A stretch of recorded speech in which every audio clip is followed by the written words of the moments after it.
Howdy YouTube, Darlington Farm here.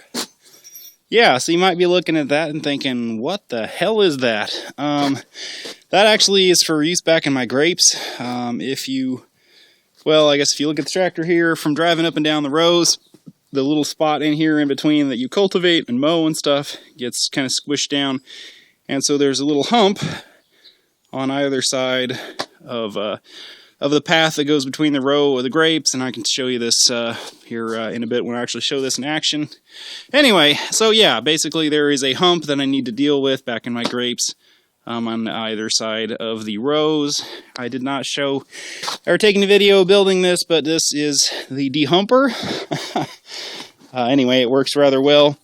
It does not go in this orientation. It gets flipped 90 and goes down, and this is just like a little cutting edge that just kind of goes along there, kicks the dirt back into the row. It doesn't really have a whole lot to do other than that. Anyway, yeah, so I went ahead and tacked it up a couple times and finally got it to where I like the way it's cutting.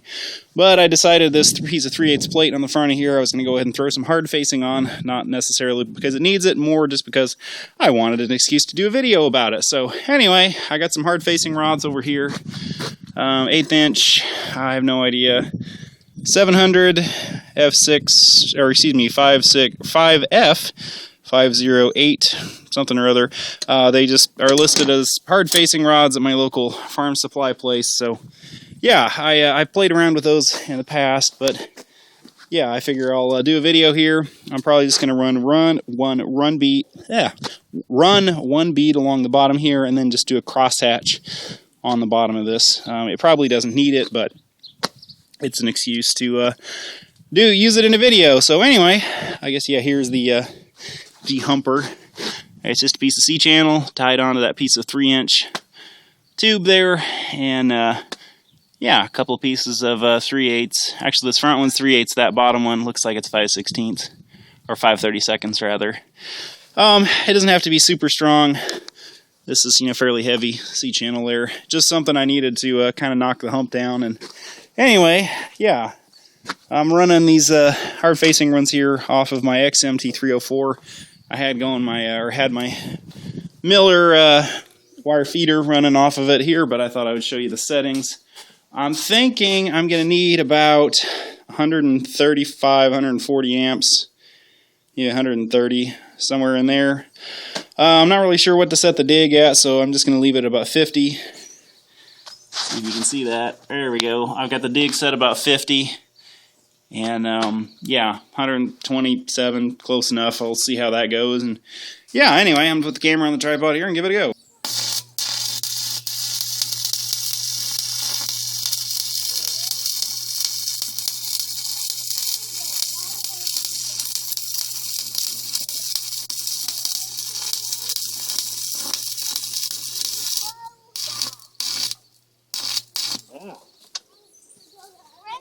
Well, there's the bead along there. I don't know if you're going to be able to see that in the video or not. I was having a hard time keeping the slag out of the puddle. I think I'm going to turn my dig setting up just a little bit here. I just ran one along the bottom here, and now I'll probably do some cross hatching on here. What that does is that kind of holds the dirt on the material there, and will hopefully keep it from wearing down a little bit.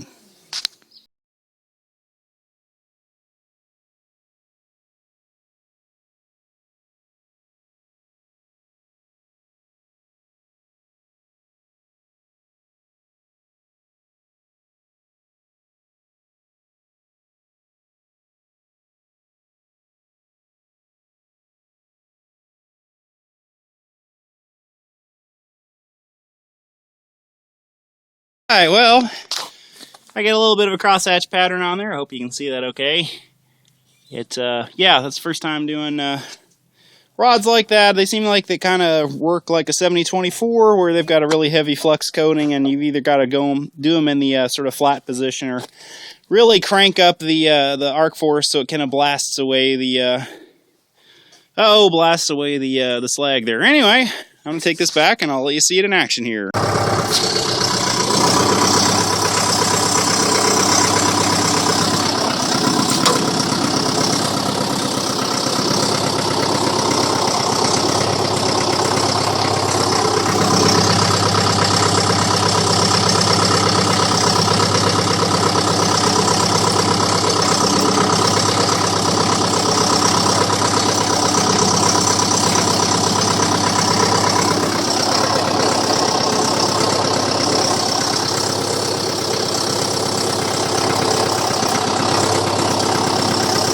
thing I think I might do is go ahead and put a cutting edge right up here on that piece of seed channel, but it works like a charm. I put, as you see, that cross-hatching really holds the dirt, and it knocks down this ridge right here that I was talking about. I don't know if you're going to be able to see that or not, but that makes it a major pain in the butt to mow, because you can only get the mower down this little middle pie. Yes, that's a mud pie. Anyway, yeah, so it knocks down that hump there, and seems to do a pretty good job of it. So I might try and do a little bit more out here. As you can see, we're out here pruning grapes, trying to get the vineyard ready for the year. This row here is done. These little petite amies didn't really need a whole lot of attention, but as you can see by the amount of canes down here, these needed a whole lot. Anyway, I'm Darlington Farm. There's some nice, pruned up. I think those are Leon Malo or a Spirit, one of the two. Anyway, there's Cynthia over there pruning the sort of Medusa grapes there. Anyway, we're trying zip ties this year to hold these on. We were using a tapener. I don't know if you've ever heard of those, but I think I've showed that in some of my videos some years past. But it's not really strong enough for once the grapes get this big. So anyway, I'm Darlington Farm. Thank you for watching. Please comment, rate, and subscribe.